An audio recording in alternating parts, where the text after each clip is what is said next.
നമസ്കാരം പ്രിയമുള്ളവരെ, എല്ലാവർക്കും ഒരിക്കൽ കൂടി എൻ മീഡിയയിലേക്ക് ഹാർദമായ സ്വാഗതം.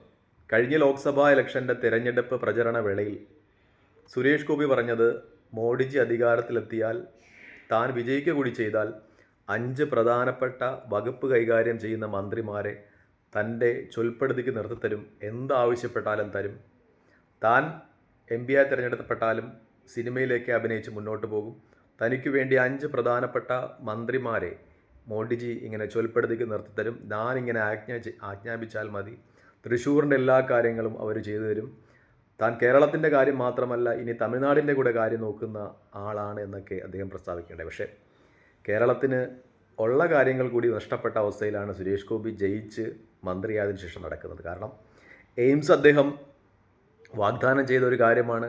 പക്ഷേ എയിംസ് കേരളത്തിന് വേണ്ടി ആരും ആവശ്യപ്പെട്ടിട്ടേ ഇല്ല എന്നാണ് പുതിയ എയിംസിൻ്റെ പ്രഖ്യാപന വേളയിൽ കേന്ദ്ര മന്ത്രിമാർ തന്നെ സൂചിപ്പിക്കുന്നത്.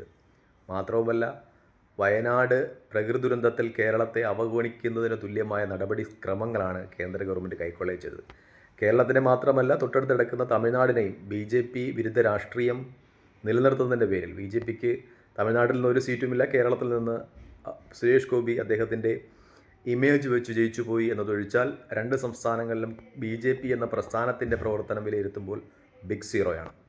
അപ്പോൾ അതിൻ്റെ ഒരു ചുരുക്ക് വെച്ചിട്ട്, അതിൻ്റെ ഒരു ജലസി വെച്ചിട്ട് കേരളത്തോടും തമിഴ്നാടിനോടും വളരെ അവഗണനാപൂർവമായ സമീപനമാണ് BJP സർക്കാർ സ്വീകരിക്കുന്നതെന്ന് പറയേണ്ടി വരും. പ്രത്യേകിച്ച് കഴിഞ്ഞ ദിവസങ്ങളിൽ ലോക്സഭയിൽ കന്നിമൊഴി കേരളത്തിനോടും തമിഴ്നാടിനോടും, പ്രത്യേകിച്ചും അവർ തമിഴ്നാടിൻ്റെ പ്രശ്നമാണ് ഉന്നയിച്ചു വന്നത്.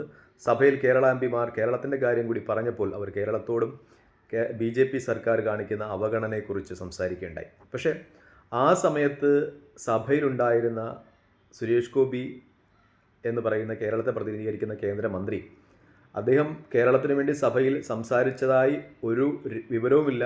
ഒരു പത്രവും ഒരു മാധ്യമവും അങ്ങനെ റിപ്പോർട്ട് ചെയ്യുന്നില്ല. പക്ഷേ കേരളത്തിന് വേണ്ടി സംസാരിച്ച തമിഴ്നാടുകാരിയായ തമിഴ് മൊഴിയോട് വളരെ വിരോധാഭാസകരമായ കുറച്ച് മുദ്രകൾ കാണിക്കുകയാണ് ഉണ്ടായത്. കാരണം അദ്ദേഹത്തിന് കേരളത്തിന് വേണ്ടി വാദിക്കുവാനോ കേരളത്തിനാവശ്യമായ സഹായങ്ങൾ കേന്ദ്ര ഗവൺമെൻറ് കയ്യിൽ നിന്ന് വാങ്ങിച്ചു തരുവാനോ കഴിയുന്നില്ല എന്ന് മാത്രമല്ല, തൊട്ടടുത്ത സംസ്ഥാനത്തിലെ ഒരു രാഷ്ട്രീയ നേതാവ് കേരളത്തിൻ്റെ കാര്യം കൂടി പ്രതിപാദിക്കുമ്പോൾ അതിനോട് വളരെ മ്ലേച്ഛമായ രീതിയിൽ അംഗചലനങ്ങൾ നടത്തുന്ന ഒരു രീതിയാണ് സുരേഷ് ഗോപി സ്വീകരിച്ചുകൊണ്ടിരിക്കുന്നത്. സാധാരണ ഒരു ആവറേജ് സംഖ്യയുടെ മനോഗുണം നമുക്കറിയാം. അവർക്ക് കേരളം എന്ന് പറയുന്നത് വളരെ അവജ്ഞയാണ്. അവരുടെ സുന്ദര സുരഭില സ്വപ്നമെന്ന് വെച്ചാൽ കേരളം എന്ന് UP പോലെയാകുന്നുവോ, പശുവിൻ്റെ പേരിൽ ആളുകളെ തല്ലിക്കൊല്ലുന്നുവോ, പള്ളികൾക്കുള്ളിൽ ശിവലിംഗങ്ങൾ തിരക്കിപ്പോകുന്നുവോ, അപ്പോൾ മാത്രമേ കേരളവും അവർ അംഗീകരിക്കൂ. അതുവരെ അവർ കേരളത്തോട് അവർക്ക് പുച്ഛമാണത്. കേന്ദ്രമന്ത്രിയായാലും MP ആയാലും BJPയുടെ ലോക്കൽ നേതാവായാലും സാധാരണ സംഘിയായാലും അങ്ങനെ തന്നെയാണ്.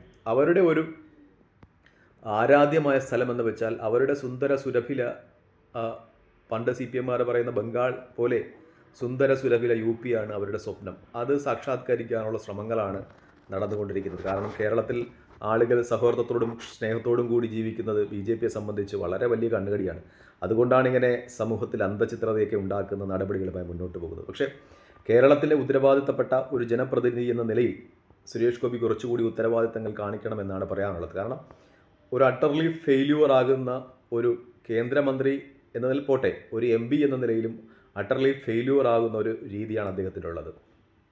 ജനാധിപത്യത്തെ ഒട്ടും മാനിക്കാതെ, പത്രക്കാരോട് ഒട്ടും റെസ്പെക്റ്റ് കൊടുക്കാതെ, താൻ ഏതോ സിനിമയിൽ അഭിനയിക്കുന്നു എന്ന രീതിയിലാണ് അദ്ദേഹത്തിൻ്റെ പെരുമാറ്റവും രൂപഭാവങ്ങളുമൊക്കെ വ്യക്തമാക്കുന്നത്. പ്രത്യേകിച്ചും അദ്ദേഹം ഭരത് ചന്ദ്രൻ IPS എന്ന് പറയുന്ന അദ്ദേഹത്തിൻ്റെ ഹാങ് ഓവർ, ആ കഥാപാത്രത്തിൻ്റെ ഹാങ് ഓവർ മാറിയിട്ടില്ല. തനിക്ക് ചുറ്റും നടക്കുന്നത് താൻ ഏതോ സിനിമയിൽ അഭിനയിക്കുന്നു എന്ന ഒരു രൂപത്തിലാണ് അദ്ദേഹത്തിൻ്റെ ഒരു പോക്കും വരവുമൊക്കെ. താൻ അഭിനയിക്കുന്നത് സിനിമയാണ്, ഇപ്പോൾ നടക്കുന്നത് പാർലമെൻറ്റിനകത്തും അല്ലെങ്കിൽ പത്രക്കാർ വരുമ്പോഴുമൊക്കെ എന്ന ഒരു ധാരണയിൽ ആണ് അദ്ദേഹത്തിൻ്റെ പോക്കും രൂപവും ഭാവവും എന്നൊക്കെ വ്യക്തം.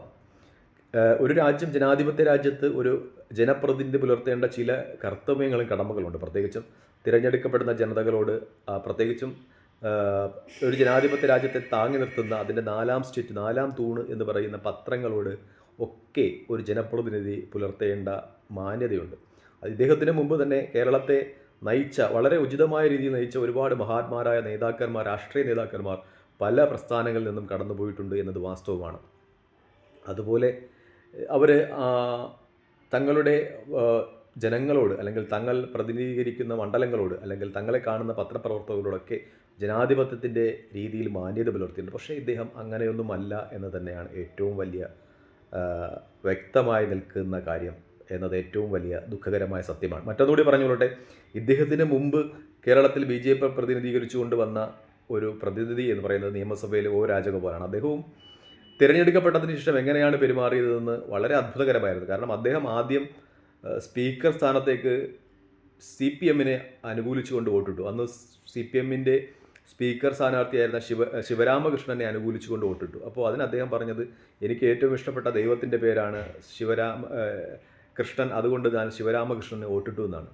അപ്പോൾ ഇങ്ങനെയുള്ള കുറേ ഗിമിക്കുകളും കാര്യങ്ങളുമാണ് മിക്ക BJP ജനപ്രതിനിധികളും വെച്ച് പുലർത്തുന്നത് തന്നെയാണ് ഏറ്റവും വലിയ വാസ്തവം. പക്ഷേ സുരേഷ് ഗോപിയിൽ നിന്ന് കുറച്ചുകൂടി മെച്ചറായ ഒരു തീരുമാനങ്ങൾ പ്രതീക്ഷിച്ചിരുന്നെങ്കിലും അദ്ദേഹം തദൈവ എന്ന് തന്നെയാണ് പോകുന്നത്. അദ്ദേഹത്തിന് കൂടുതൽ കാര്യക്ഷമമായി പ്രവർത്തിക്കുവാൻ കഴിയട്ടെ എന്ന് നമുക്ക് പ്രാർത്ഥിക്കാം. മറ്റൊന്നുകൂടി, അദ്ദേഹം കേരളം എന്ന സംസ്ഥാനത്തിൻ്റെ വികാരം കൂടി ഉൾക്കൊള്ളട്ടെ. കാരണം ശരാശരി സംഖ്യകൾക്കൊക്കെ കേരളം എന്ന് പറയുമ്പോൾ വല്ലാതെ വെറുപ്പും വിദ്വേഷവുമാണ്. കാരണം സീറ്റ് കൊടുക്കാത്തതുകൊണ്ടാണ്. അവർക്ക് ഏറ്റവും സുന്ദര സുലഭമായിട്ടുള്ള സ്ഥലം UP ആണ്. അദ്ദേഹം UPയേക്കാളേറെ കേരളത്തെ സ്നേഹിക്കട്ടെ എന്ന് നമുക്ക് പ്രാർത്ഥിക്കാം.